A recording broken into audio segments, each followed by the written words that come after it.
bienvenue, c'est le Culture Mag, votre rendez-vous avec la culture, avec dans ce journal aujourd'hui les questions d'identité, avec notamment un focus sur le livre de Michaela de Prince. Cette jeune danseuse noire américaine vient de sortir sa biographie. Alors que les États-Unis suivent à nouveau des émeutes raciales, il est difficile d'être une danseuse classique noire de peau.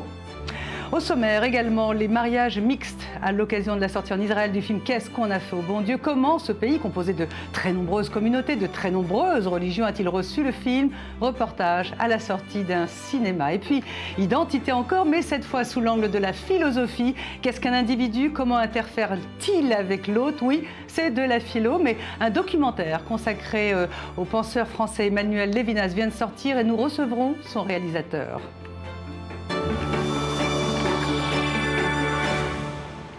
Voilà pour le sommaire. Merci d'être de plus en plus nombreux à regarder ce journal de la culture et nos programmes sur i24 News. La sortie d'un film n'est jamais anodine, son succès non plus. Le film Qu'est-ce qu'on a fait au bon Dieu vient d'être sous-titré en hébreu. Il marche très fort en Israël. Sandy Fortis a donc voulu savoir pourquoi. Chao Pierre Paul Ling, Rachid Abdul Mohamed Benassem, David Maurice Isaac Benichou. Je pense que c'est un très bon film. Il nous met dans une bonne humeur, il n'est pas conventionnel et c'est ça qui m'a plu. 12 millions d'entrées en France, 3 millions en Allemagne, un carton en Grèce et au Portugal. Pour sûr, Qu'est-ce qu'on a fait au bon Dieu parle à toute l'Europe. La comédie de Philippe de Chauvron arrive en Israël et rencontre le même succès. En 7 jours, plus de 20 000 spectateurs. Ici, peut-être plus qu'ailleurs, les questions communautaires ont plus de conséquences. On évite tous les sujets qui fâchent. Israël, le Dalai Lama, la burqa. Il y a déjà eu des films israéliens qui parlent de mariage mixte, mais fait comme ça, avec autant d'humour, qu'on n'avait jamais vu. C'est une comédie qui montre tous les stéréotypes, et c'est ça qui marche, parce qu'on voit quelque chose qu'on connaît. Le film aborde le racisme, la confrontation des communautés et finalement le vivre ensemble, des thèmes importants dans un pays qui compte 80% de juifs, 16% de musulmans, 2% de chrétiens et de nombreuses autres communautés. Il y aura Jackie Chan et Arafat? Il y aura Kadhafi et Enrico Macias? Dis pas qu'il y aura Bruce Lee et Popek. C'est plus compliqué ici. En France, c'est plus commun et malgré tout, ses parents ont du mal à l'accepter. Malheureusement, ça ne marche pas toujours, mais il faut rester ouvert. Un être humain, c'est un être humain, peu importe son origine. En Israël, il y a peu de mariages entre juifs et arabes, mais on retrouve cette situation avec différentes communautés. On voit ça entre Ashkénazes et séfarades, parfois même entre Marocains et Algériens, et aussi avec les Éthiopiens qui ne sont pas toujours bien accueillis.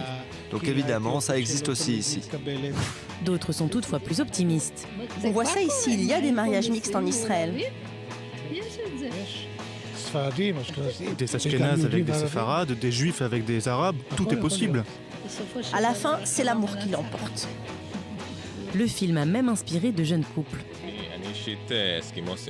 En fait, j'ai des origines esquimaudes et ses parents m'ont très bien accepté. Même si... Oui, même si je suis esquimau et je leur ai dit qu'au mariage, je veux porter une tenue traditionnelle. Je ne lâcherai pas cette idée. D'accord chérie, pas de problème.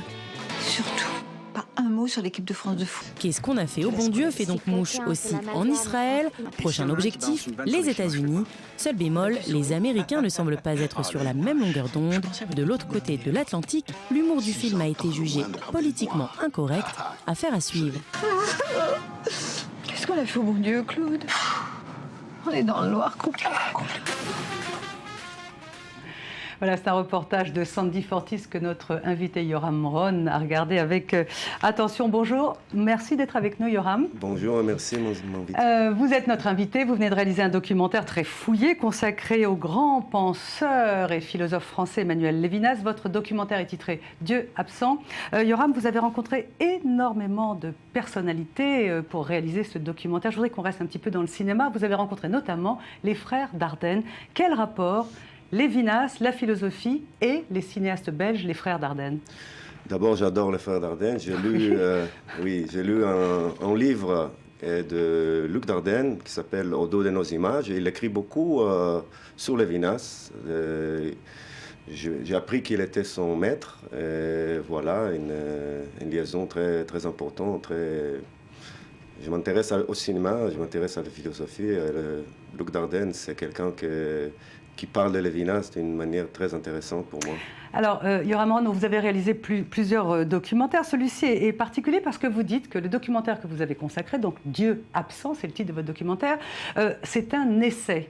Je voudrais savoir pourquoi, alors que vous avez écrit des livres de philosophie, notamment vous avez traduit Deleuze, vous avez écrit des livres sur la philosophie, pourquoi avez-vous voulu faire un documentaire sur Lévinas et pourquoi vous n'avez pas fait, par exemple, un livre? Oui, bon, je n'ai pas vraiment écrit un livre en philosophie, j'ai traduit... Vous avez traduit Deleuze? Oui, oui, voilà. Mais en tout cas, je pense que le cinéma, c'est un média beaucoup plus populaire. Il y a beaucoup de gens, surtout en Israël, qui ne connaissent pas du tout Lévinas.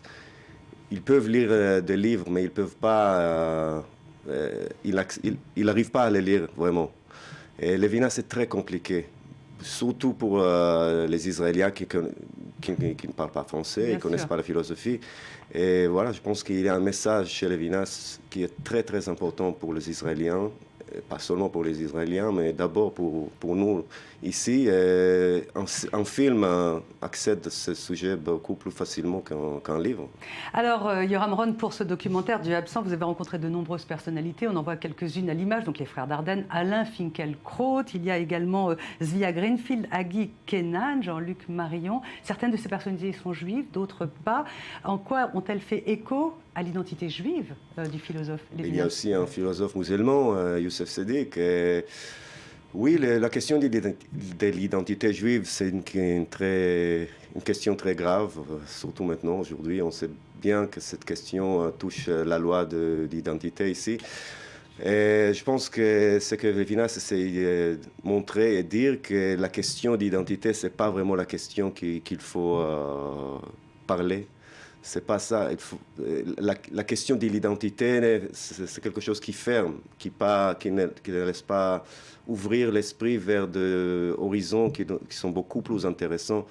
Et à ce niveau, je pense que les Israéliens doivent relire ce message d'un judaïsme beaucoup plus universel, qui ne touche pas les questions du judaïsme à partir d'une pensée nationale ou d'une pensée qui est liée en Israël, à l'État d'Israël surtout. Parce que vous reliez donc Lévinas peut-être à des questions identitaires aujourd'hui, à une problématique plus politique aujourd'hui? Oui, ça touche toujours des questions politiques. Même si on ne parle pas d'Israël, la question sur Israël s'ouvre, évidemment. Mais je pense que si on voit les films, on les regarde avec une pensée plus ouverte vers la question de l'identité. Et je pense que ça va vraiment peut-être changer un peu l'idée de spectateurs sur cette question. Question très, très difficile. On imagine vos compatriotes israéliens, est-ce qu'ils sont touchés par la philosophie? Parce qu'on imagine ce pays avec des solutions, de l'action, des faits, et on les voit mal. Qu'est-ce que vous en pensez en très très peu de temps, hélas Oui, en très peu de temps, on peut dire que les gens sont très intéressés, ils sont touchés. Oui, votre film passe à la Cinémathèque à Tel Aviv, les gens viennent, il y a du public. Tel Aviv, Jérusalem, Haïfa. Dans les festivals, les gens le festival de Jérusalem, les gens viennent. Des jeunes, des vieux? Tout le monde. Je ne peux pas dire... oui, tout le monde. Je pense que ça intéresse tout le monde, mais j'espère que ça va... Les gens vont voir le film, ça va être intéressant aussi pour les non-israéliens, les non-juifs, etc. On espère que votre film, Dieu absent, passe sur tous les écrans du monde. Merci beaucoup, Yoram Ron, d'être venu sur le plateau. Restez avec nous dans quelques instants, la biographie de la jeune danseuse Michaela de Prince, question d'identité encore. Mais en attendant, on va partir à Tokyo. Si vous voulez, vous restez avec nous, c'est le highlight. Il est choisi par David Gombin.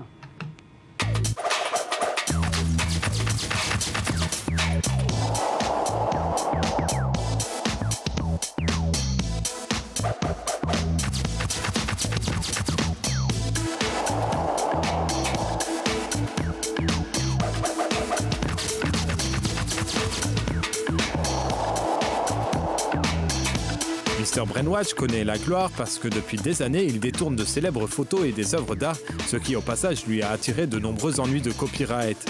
Mais Mr. Brainwatch existe-t-il vraiment?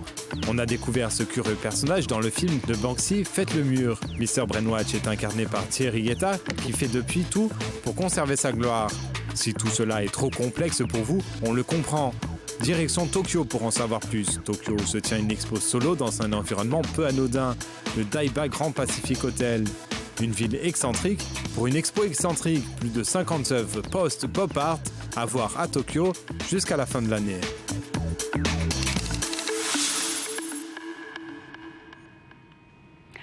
La sortie cette saison aux États-Unis de la biographie de Michaela de Prince n'est pas passée inaperçue. En pleine tension interraciale, l'histoire de cette danseuse noire fait tache. Le récit, Daniel Campos avec David Bombin. Nombreuses voudraient être dans le corps de Michaela de Prince, une star se produisant sur les planches du théâtre de danse de Harlem. Mais personne ne voudrait avoir subi le parcours qu'elle a dû traverser pour en arriver là. Sa vie aigre-douce a fait les gros titres un peu partout dans le monde et a fait d'elle une conférencière acclamée, notamment dans des événements comme les TEDx. Mon père s'est fait abattre par balle par les rebelles lorsque j'avais 3 ans. Ma mère est morte de faim parce que l'on n'avait pas assez de nourriture pour nous deux. Enfant, j'ai été maltraitée par ceux qui prenaient soin de moi et on me raillait.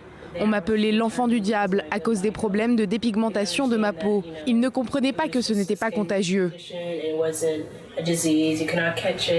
Elle n'a que 18 ans, mais elle publie déjà sa première autobiographie, Taking Flight, Prendre son envol, co-rédigé avec sa mère Hélène de Prince. Un livre pour l'instant réservé aux lecteurs anglophones. Un livre qui raconte son odyssée depuis sa naissance au Sierra Leone et jusqu'à son adoption par Hélène et Charles de Prince, un couple attentionné habitant le New Jersey. Un couple juif qui a aussi adopté la petite Mia qui est devenue sa sœur. Depuis qu'elle vit aux États-Unis, Michaela a eu la chance d'être soutenue par des parents aimants. Alors qu'elle n'a que 5 ans et ils l'inscrivent à la Rock School of Dance de Philadelphie, située à 3/4 d'heure de là. Sa couleur de peau lui a causé de nombreux préjudices, mais cela n'a pas arrêté Michaela dans son rêve de devenir une danseuse de ballet professionnelle. Elle n'a que 8 ans, mais déjà elle se voit refuser le rôle principal de Casse-Noisette à cause de sa couleur de peau. Mais rien n'arrête cette rêveuse acharnée, qui est aujourd'hui considérée comme l'une des plus célèbres danseuses de ballet au monde. Michaela a un talent incroyable. C'est une jeune danseuse, une personne magnifique qui possède une passion pour la beauté de cette forme d'art. Elle a un talent incroyable pour faire des mouvements pyrotechniques, mais elle a aussi une grande sensibilité pour narrer des histoires. Constamment en tournée avec la troupe de théâtre de danse de Harlem, à présent c'est avec sa mère Hélène qu'elle parcourt le monde, en tournée de promotion pour son livre. Un livre d'ores et déjà acclamé par la critique.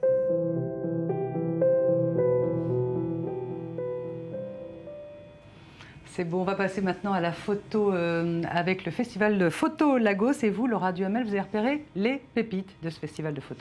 Oui, alors ils étaient beaucoup à être exposés, mais alors 2 séries m'ont beaucoup marqué. La première, c'est celle d'Aïcha Aogi Kuta, une Nigériane, qui a choisi, elle, de mettre en scène la culture de la consommation. Et donc, à travers une tribune nomade nigériane, eh bien, elle oppose modernité et tradition. Et puis, autre photographe qui m'a beaucoup marqué, la sud-africaine Marie Sibandé, qui, elle, s'interroge beaucoup sur la place de la femme dans la société. Alors vous le voyez peut-être sur ces clichés, on voit toujours cette femme de ménage vêtue et mise en scène à travers un certain nombre de symboliques très fortes. Alors il faut savoir que Marie est issue elle-même d'une lignée de femmes employées de maison de génération en génération.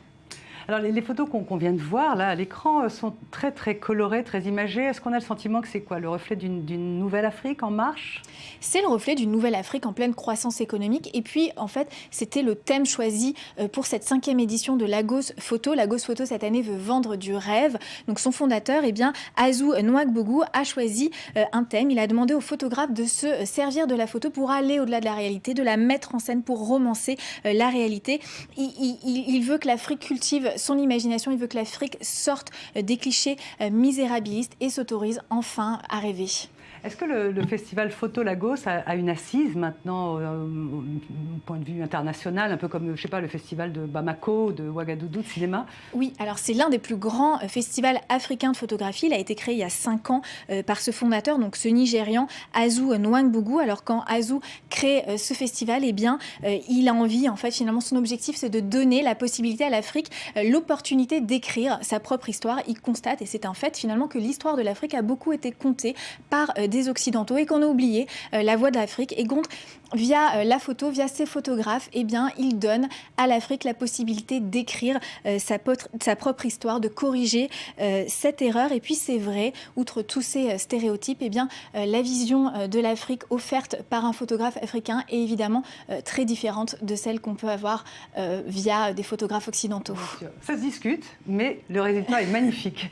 Merci beaucoup Laura Duhamel, de très jolies photos de Photo Lagos. Voilà, c'est comme ça que se termine cette édition du Culture Mag. On va se retrouver demain à la même heure pour un autre journal, tout beau, tout neuf. Juste après, c'est l'info qui continue. Merci de votre fidélité.